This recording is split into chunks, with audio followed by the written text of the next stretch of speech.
Press the bell icon on the YouTube app to never miss a video from Newslaundry. I can't shout over you. I'll tell you why. I'll separate this traitors. Are you a Maoist, sir? Let's make debates great again. NL versus NL.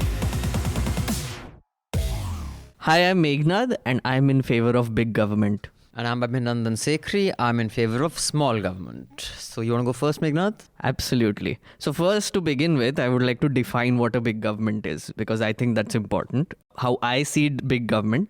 According to me, big government is a government that should be in charge of providing basic necessities like food, healthcare, education, and guarantee a minimum income as well, if possible. What this would do is it would ensure a basic standard of living for all citizens so that everything else they do is all on top of it, right? So it's like the Maslow's pyramid where the basic needs of the basic, the lowermost section is met so that you can go for luxuries and, innovate and higher education, etc. But also one more thing I would like to define about big government is that I want a big government that also enables civil liberties. So while there is a control of government over basic necessities, it is also important, conversely, to have civil liberties where every citizen is free to criticize the government, call them out whenever they are not delivering the services and not ensuring the basic standards of living. Unless we have a combination of both, that is when big government would fail. So right out there, I would like to say that there is a caveat to what I define as big government. It only works if there are civil liberties. Okay, so I'm glad you defined that big government. Saves me my few seconds. But you can answer this when you have your next 5 minutes. When you say that Maslow's pyramid, everything that is stacked up on that, is that also government provided or not in your vision of big government? I'm in favor of small government. While I understand that government should provide healthcare, education, and an infrastructure and a policy framework which is equitable and provides everybody the opportunity. So in my small government, you can have very high taxation, but yet the spend on the government is small. And why I say that is, like, India is a case of big government. And while I am in no way in favor of what Mr. Manishankar Iyer used to say, these World Bank wale or IMF wale, I'm not in favor of those wale ki sab kuch privatize kar do, because you have to have a framework that privatization can work. I don't think having the kind of ministries and bureaucrats and minister of states helps. They are a huge drain to the exchequer. They provide very little input. And I think we have a mindset, and at the risk of sounding a bit like Tavleen Singh, a socialist mindset of Nehruvian socialism, that we think that if we remove these people, somehow what will happen. On the contrary, them staying there makes our free markets even more corrupt. In fact, if you remove them, and I'm not saying the private sector is not corrupt, it is corrupt. But all I'm saying is big government does not ensure that doesn't happen. And I'm in favor of regulation, but I'm not in favor of an overwhelming bunch of regulators. Just like the US Constitution is a very short, I think 4 or 5 page constitution, yet there is certain clarity to it, that this is what are the fundamentals, and they leave it to the wisdom of the judges and the judiciary to interpret that. We have the longest written constitution, but yet it is the most vague. So I think a constitution is a metaphor for our government. It's really big, but provides no clarity. And for a country like India, a small government will not only ensure that we have to act harder and faster to make sure that we reclaim the markets and enterprise, it will become a necessity. Okay, so you have made a few points, and now let's get into round 2 of our arguments. Okay, I hear you, and I do not agree with a lot of things. So first thing that you mentioned, which is corruption, right? And I think this is one of the biggest arguments against big government, that corruption is what is enabled by big government, because obviously when you give more power to a certain entity, then there is obviously a lot of corruption involved. Plus, if you involve more people in that structure, then also obviously there will be more corruption involved. But I feel like it cannot be an argument, because it's not like small government does not have corruption.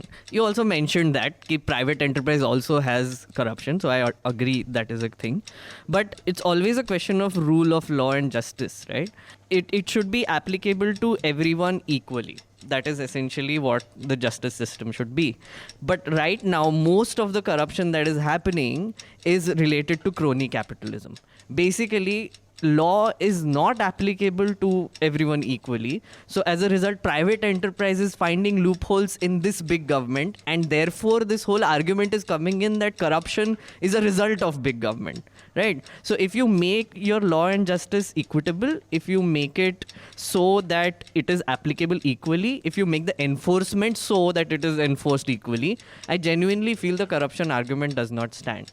Right? Again, here is where the civil liberties parts comes in again, where everyone should be allowed to point out what the government is doing, right? So if there is a certain amount of element of corruption going on there, we should be able to point out that this corruption is happening. But what so happens is, as a result of power structures, the government usually tries to cut off those civil liberties, which I think is...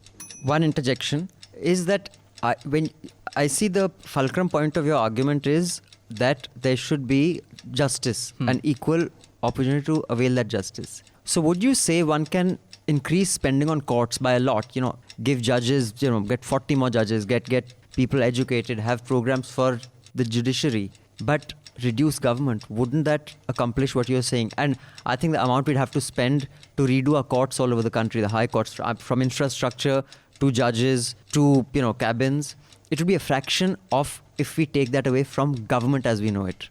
I think the one thing that we have to go back to again and again here is the structures that you're mentioning. So judiciary is a pillar, the legislature is a pillar, executive is a pillar. So what a big government would have is these pillars are extremely big, right? What I think we need to do as a first step is decentralize, right? So like for instance, you're mentioning courts. I think a decentralized court system will work more efficiently than a centralized Supreme Court based sub-judgment, sub-important judgment, Supreme Court Dega type of court system. But also with regards to the legislature, in 1992, there was a constitutional amendment made which gave 29 subjects to the panchayats. And urban local bodies. And it was mandated that every government has to devolve that power to the... In July this year, Venkaiah Naidu actually made a speech saying that this has not happened. It's been 27 years and you're essentially violating the constitution now. That you're not devolving power to local bodies.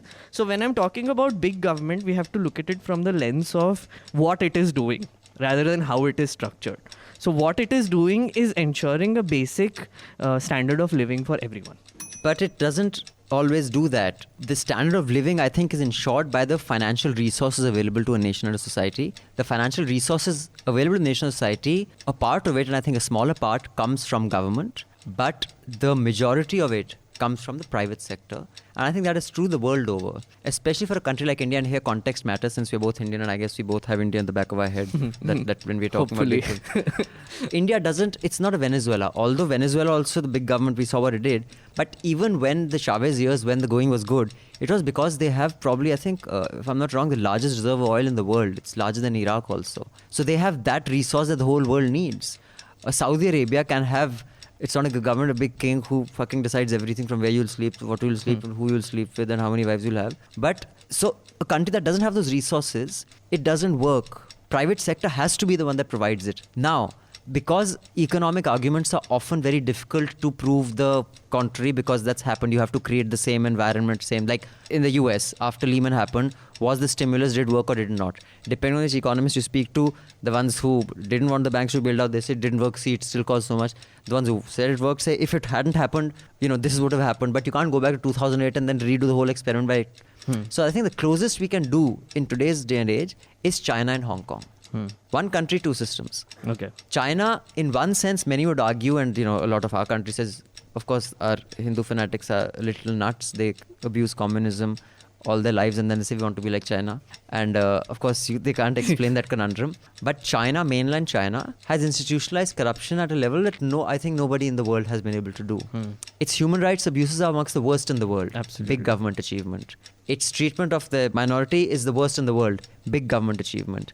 Its crony corruption is the worst in the world. Big government achievement. Their surveillance system, what you said, giving people a safe environment to live, is the worst in the world. Big government achievement. Same country, take Hong Kong. Hong Kong is, I've been there, and it's a phenomenal country. The infrastructure they have, the private enterprise they have, yet it has very strict regulatory. ये नहीं कि आप कर लो 2G कर लो 5G कर लो 8G कर लो और आप घूमो या सुब्रत राय का जो जेल में. Same country, two systems, and you see as soon as the Chinese started introducing their big government into Hong Kong, we've seen what's happening. So that's the closest it comes to when it comes to observing the same phenomena in the same country. So you are talking about China, which is full communist, right? And I'm more talking about a big government which has that civil liberties, freedom built in, right? So again, we fall into this. Give me an example. We fall into this trap very often that we look at extremes, right? So you obviously gave the example of China as a big government, which is a big government. I admit it didn't work. I admit that. But then we also tend to not look at other basically examples of big government, but working. For instance, Canada, where the healthcare system is nationalized. For instance, UK, where again the healthcare system is nationalized, right? And if you look at all small governments, like this is a regular argument that people make. They look at, like, for instance, USA as a beacon of, say capitalism and like a small government. They look at Japan. But you have to look at also how much debt they have. They have accumulated 237% debt, Japan, and America is at 105% debt to GDP ratio. The other thing that America and, of course, Japan have as a feature is inequality. In India also, the moment we talk about small government, and I think this crony capitalism is a form of small government, I think inequality will go up by leaps and bounds, which is already happening. Russia, since you're talking about communist country, is one of the most unequal countries in the world. Right now it is the most, and we are on number 2, right? So that is one of the results of big government. So small government, not big government. My bad. So the Canada and the UK example you gave, I'm in no way saying that healthcare should not be private government. I am saying healthcare should be private government and education, but I'm saying that is all. I don't think we need a Ministry of Information and Broadcasting. I don't think we need a Ministry of Culture. I don't think we need a Ministry of, we of course need a Ministry of Environment. That is something that should be highly regulated. But I think we have some 67 central ministries, if I'm not wrong. 57, 58. 58, or some of them ministries. I think around 20 of them can be done away with easily. Even if you triple the Ministry of Health, even at a state level, and get rid of 10 other ministries, your government, I think, would still go down by 50%. And you said regulation is what you don't want, right? You want minimal regulation. So tell me what kind of regulation you want. I'm okay for regulation. I don't think regulation necessarily means big government. Big government is about size. Just like I said, the size of the US Constitution isn't that huge, but it is adhered to because there is clarity. So the length of a document has nothing to do with how efficient or effective it is. Similarly, the size of the government has nothing to do with how efficient or effective it is. So that is what I mean when I say I want regulation, but I don't want a big government enforcing it. It is there in place, it's done, it's settled. I don't want like 1,000 bureaucrats enforcing that. But then how will you regulate it? If there is no government structure, how will you do it? I'll tell you in my concluding 2 minutes how we'll do it. But needless to say, inequality I will address also in my last 2 minutes. Okay.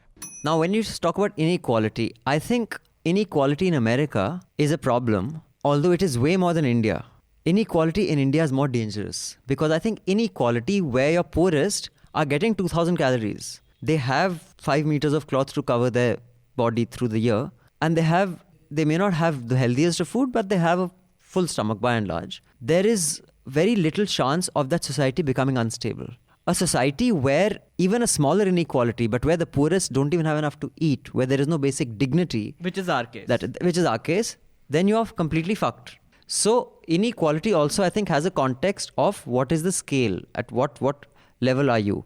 And the second thing is, when it comes to how will I make regulation happen with big government, I think that is where the big government supporters make the biggest mistake. They assume that a large number of people is required to enforce. A large number of people is not required to enforce. You have to have the body, whether it is, the regulatory body for the telecom sector or for the internet or for the security and exchange. Once those rules are in place, there is the court. If anything is challenged, any violation happens, it can be dealt with because it's in black and white. The problem is big government inevitably will never put stuff in black and white. It is open to interpretation of the bureaucrats sitting there, the minister sitting there. And I can tell you, I have been a victim of that in my personal life, as in professional life, but in my enterprise.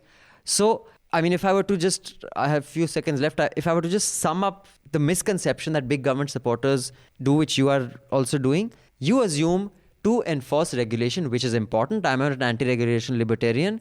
Big government is important. It's not. So you go back to size again. I genuinely feel that in a country which is ours, which is so diverse, so many states, so many individual cultures and needs, etc. I genuinely feel there is no getting away from the size of government. But what I want in a big government is decentralization. I keep going back to that because what people think is big government is this centralized power where everybody's calling shots, etc. Like, for instance, your example of what kind of difficulties you faced, right? You went to the central government to get it cleared, which is, I'm guessing the clearance of money coming in, etc. Now, what if you had an opportunity to go to, say, for instance, the Delhi government? Right? Or you had a single window Delhi government, which is basically dealing with even these things. Why can't we trust local level bureaucrats and officers with things like these, right? If there is an appeal that can go up like a court system, but why do you from Tamil Nadu have to go to the central government to get something cleared for a business which you have to start in Tamil Nadu, right? And there are so many cultural differences that come between Delhi and Tamil Nadu. So in that whole mess of translation, understanding sensibilities, what kind of business approach they have, it gets into a mess. So what we need is a big government which is extremely decentralized to the local level, where basic delivery is ensured on a local level. I keep giving this example. Your pothole is not going to be fixed by the Prime Minister of India. It is going to be fixed by the guy 2 doors down, which is a local corporator who you can go and scream at every single day while going to work. You can literally stop your car, look outside, tell him mera road fix kar de every day. You can't do that to the Prime Minister of India. So big government is necessary. More people are necessary, but then accountability has to be decentralized. Functioning has to be decentralized. So before we say goodbye and go out and beat each other up, Meghnad, I have 3 questions / comments for you. Right. One is that when you say that, from Tamil Nadu to up, why should the center decide?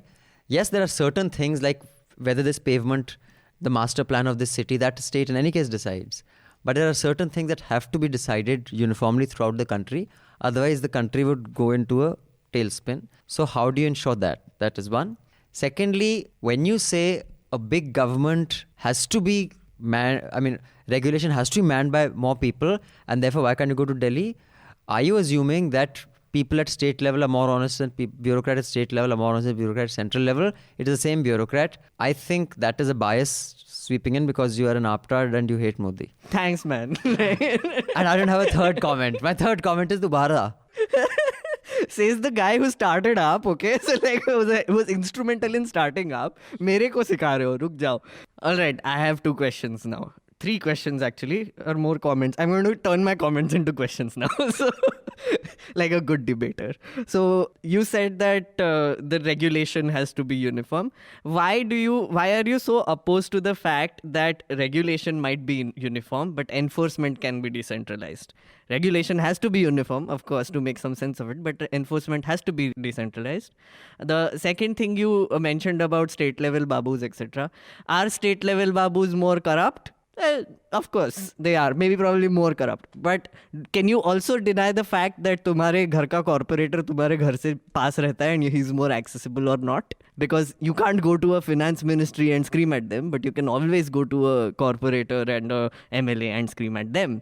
So the distance of accountability is reduced. So are you opposing accountability?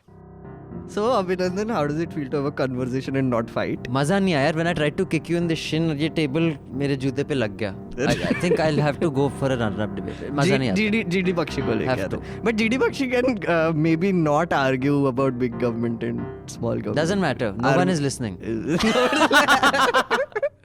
All the Newslaundry podcasts are available on Stitcher, iTunes, and any other podcast platform. Please subscribe to Newslaundry. Help us keep news independent. To catch all our podcasts on news, pop culture, current affairs, and sport, visit newslaundry.com. Follow us on Facebook, Twitter, and Instagram, and subscribe to our YouTube channel.